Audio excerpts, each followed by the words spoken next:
안녕하세요. 직장성교학교 영상 메시지입니다. 오늘은 누가복음 1장 1절부터 25절 말씀이고 두 가지 지식이라는 제목을 가지고 은혜를 나누도록 하겠습니다. 먼저 1절부터 4절까지 말씀을 나누겠습니다. 1세기 초에 팔레스타인 작은 식민지에서 일어나서 로마 제국에 아주 큰 이슈가 되었던 예수에 대한 사건을 직접 목격한 사람들과 또 유대인 제자들의 증언, 그리고 그들의 기록물이 저희들에게는 참 고맙습니다. 하지만 이 누가처럼 유대인이 아닌 이방인으로서 쓴 복음서도 정말 가치가 있는 것 같습니다.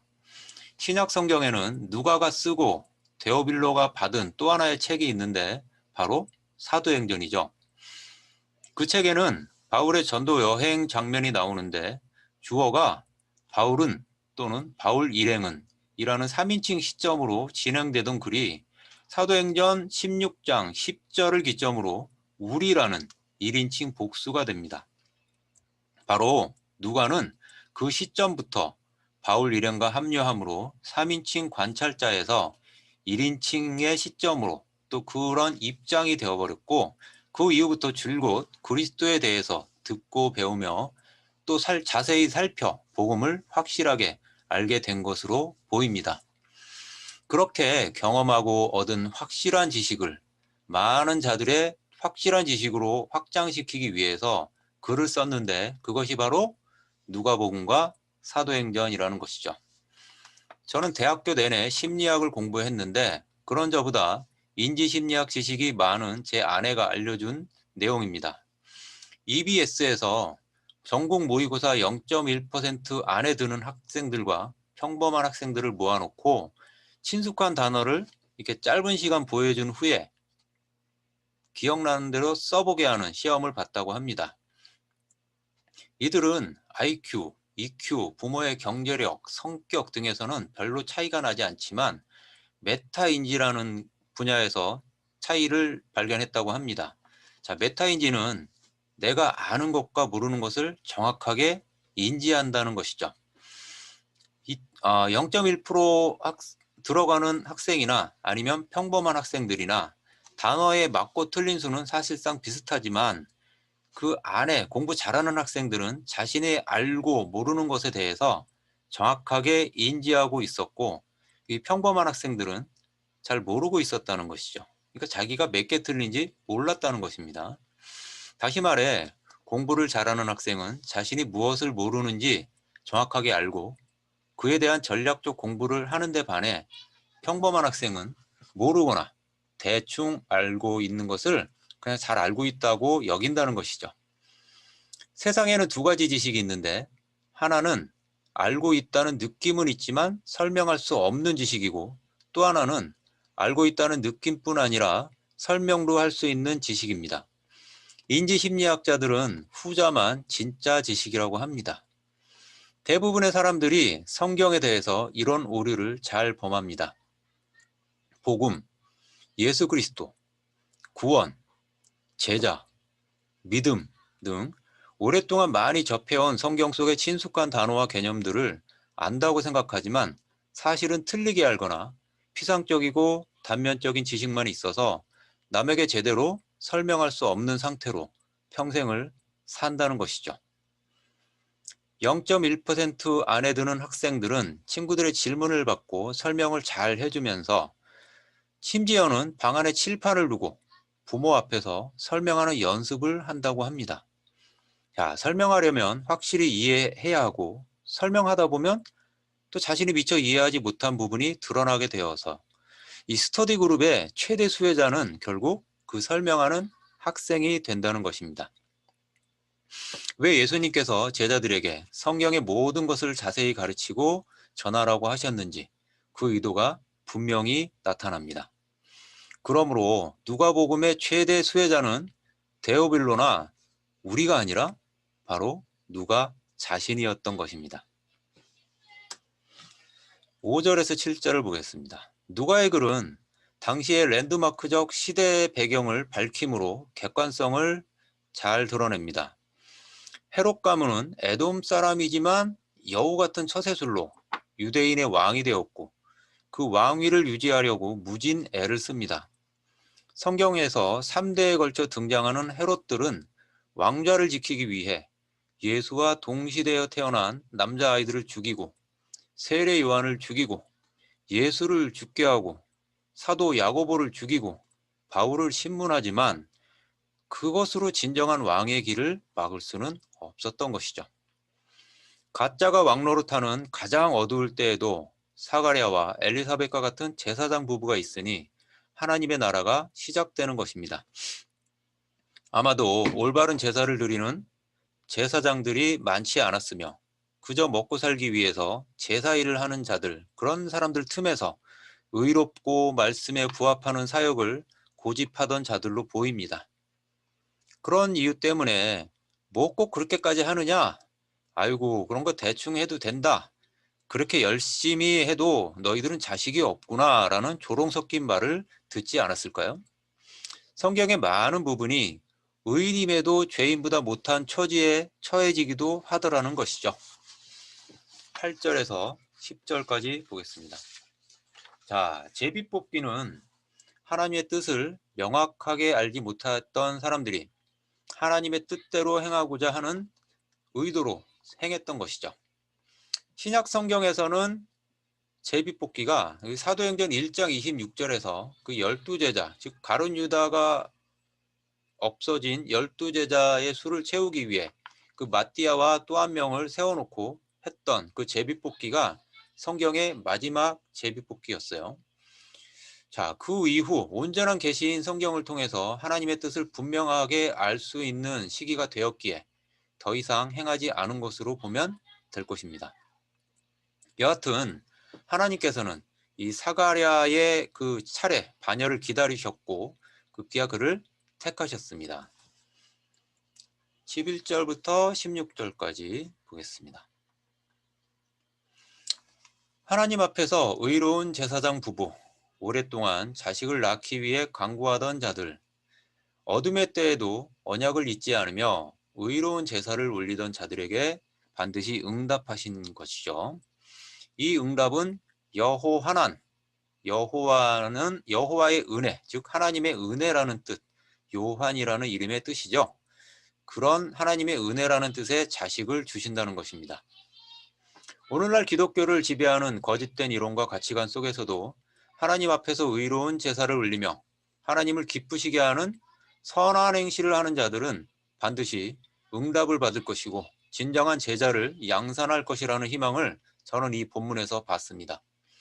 비록 한 명 한 명 자기 부인의 복음으로 제자되게 하는 사역이 어린석은 사역처럼 보이고 무시당할지라도 그렇게 낳은 제자 한 명 한 명이 많은 사람을 하나님께 돌이키게 하는 것이니 그런 제자 사역이 반드시 좋은 열매가 될 것입니다.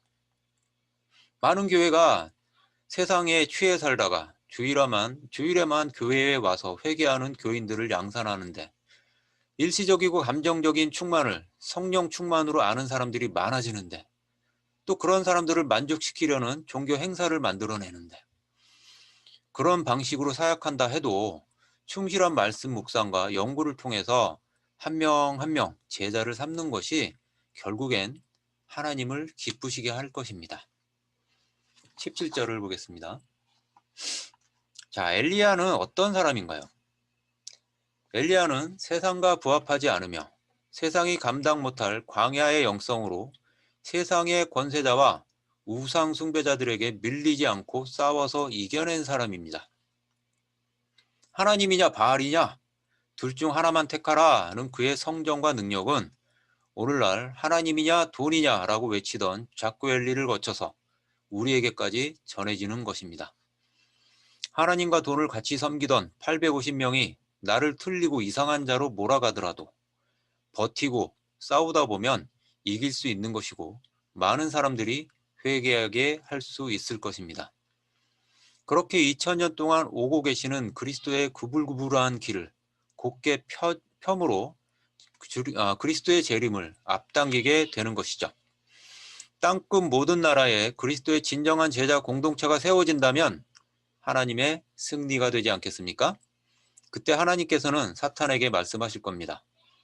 네가 아무리 큰 권세를 쥐고 세상을 어둡게 해버렸지만, 자 봐라, 세상의 모든 곳에서 복음의 빛을 계속적으로 비추는 자들이 생겨나 있구나. 너는 그것을 막지는 못했구나. 내가 이겼다라고 말입니다. 자, 말로만 마라나타, 주여 어서 오십시오라고 외칠 것이 아니라 계속해서 복음의 빛을 비춤으로, 또 제자들을 양산함으로 그리스도에 오시는 길을 곱게 해야 할 것입니다. 18절부터 23절 말씀입니다. 제가 앞서 0.1% 학생들의 두드러진 특징은 말로 설명하는 것이다, 설명할 수 있는 것이다 라고 말씀을 드렸는데, 자, 천사를 통한 하나님 계시의 목적은 무엇일까요? 분명히 이해하고 믿고 또 말하라, 전하라는 것이죠. 자, 사가랴는 이해하지 못하겠습니다, 믿어지지 않습니다 라고 하니까 당연히 그 계시의 온전한 목적을 달성할 수 없게 되는 거죠. 계시를 온전히 전달할 말도 못하게 되는 것이죠. 자, 하나님께서 그래서 입을 막지 않으셨나 생각이 듭니다. 예수님께서 날 때부터 안 들리고 말하지 못하던 사람을 고쳐주시던 장면이 나옵니다. 그것은 계시의 말씀을 분명하게 알고 확신하여 가르치게 하시는 분임을 예수님이 직접 본인의 정체성을 우리에게 알리신 것이다 라고 보이죠. 그리고 저는 나이 40살, 40살이 되어서야 비로소 이 말문이 터진 경우입니다. 자, 저는 이런 경험을 함으로 영적 청각 장애와 언어 장애는 충실한 말씀 묵상과 연구를 통해서 극복할 수 있구나라는 것을 몸소 체험하게 되었죠.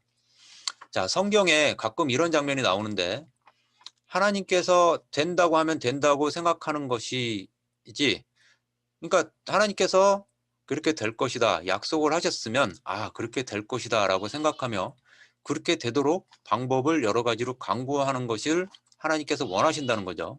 하지만 안 된다고 여기고 안 되는 이유를 자꾸 찾으면 사실상 되는 일이 없는 것이죠. 그리고 그런 것에 대해 하나님은 사실 좀 민감하십니다. 예를 들어보면 아브라함과 사라 앞에서 그 사라가 90세인데 아들을 낳을 것이라고 말하니까 사라가 웃었죠. 그 웃었던 사라를 보시고 좀 민감하게 반응을 합니다. 보란 듯이 아들 이름을 이삭, 즉 웃음이라고 지으시면서까지 말입니다. 여하튼 의인의 불신이라도 하나님을 민감하게는 하는 것이니까 하나님이 말씀이 그렇다 하면 그냥 철석같이 그런 줄 알고 믿고 따라야 할 것입니다. 자, 믿거나 안 믿거나 하나님의 심판의 때, 구원의 때는 반드시 올 것이고, 자, 중요한 것은 믿는 상태에서 그 일이 이루어져야지 구원받는 것이니까 기껏 기다리다가 막판에 실수하지 않도록 말씀의 기름을 계속 채워야 할 것입니다. 24절, 25절을 보겠습니다. 자, 노년의 엘리사벳은 왜 이렇게 숨어 지냈을까? 엘리사벳은 경거망동하지 않는 것으로 보입니다. 그동안 자식 없었던 서름을 이 집 저 집 돌아다니면서 함부로 해소하지 않았던 것으로 보입니다. 아직 잉태만 했지 낳지는 않은 것이고, 또 낳더라도 그게 끝이 아니죠. 잘 키워내야 하기 때문입니다. 귀하디 귀한 자식을 낳기 직전에 경건한 근신기간이라고 볼 것이죠. 자, 저도 전임 사역 시작하면 금방 뭐라도 될 듯 했지만 3년 차인 지금도 아직 제대로 된 제자 한 사람을 만들어내지 못한 것 같습니다. 자, 거의 나올 태세인 사람이 있고, 아니면 좀 잉태만 한 자가 있는 것 같고, 아니면 이제 말씀의 씨가 겨우 착상된 사람이 있는 것 같습니다. 정확하게 알기는 어렵죠. 영적인 저출산이라는 오늘날 기독교의 부끄러운 자화상 속에서 저 또한 자유롭지는 못합니다. 어떻게 하든 낳아야 하는 것이고 양산해야 하는 것이니 꼼짝없이 못 나가는, 이 코로나로 꼼짝없이 못 나가는 이 지금도 저는 말씀의 씨를 품고 이렇게 글을 쓰고 이렇게 메시지를 만들어내고 있습니다. 이렇게 하다 보면 저도 곧 진정한 제자, 즉 그리스도의 복음에 목숨 걸고 충성하는 자를 만들어낼 것이라고 믿습니다. 너무 어렵다 하여 제자 양산을 못하는 부끄러운 상태에 있으면서도 다들 그런 상태에 있으니까 뭐 부끄러운 줄 모르면은 또 그렇게 부끄러운 줄 모르면서 그냥 종교 형식 뒤에 나를 숨겨버려도 그 수치가 숨겨지지 않을 것입니다. 결국은 아무 제자 한 사람도 양산하지 못한 그 수치는 나중에 다 자기의 것이 될 것입니다. 말씀을 정리하겠습니다. 저는 앞서 0.1% 학생들에 대해서 말했는데 구원의 문이 좁다고 했습니다. 그 구원의 좁은 문에 들어갈 확률은 얼마나 될 것인지 나름 생각을 해봅니다. 확률은 하나님께서 정확하게 아시겠지만 하지만 분명한 것은 그 학생들의 특징을 가진 자들은 구원을 받을 가능성이 크진 않을까요? 하나님의 말씀을 모르면서 안다고 여기는 자, 오랫동안 교회에 다녀 친숙하긴 하지만 말씀을 풀어서 설명할 수 없는 자들, 그래서 제자 한 명 제대로 양산하지 못하는 자들이 과연 구원받을 수 있겠습니까? 분명하게 알고 확신하고 가르쳐 지키게 하는 자들이 바로 예수님의 명령을 행하는 자들이고 그들과 세상 끝날까지 예수님께서 함께 하시겠다는 것이 바로 마태복음의 마지막 약속이니까요. 우리는 이 0.1%의 학생들이 가졌던 그 특징 정확하게 알고 확신하고 자세하게 가르치고 전할 수 있는 그 힘을 길러내야겠습니다. 그래서 그것을 통해 온전한 제자를 만들어내야 되겠습니다. 이상으로 마치겠습니다.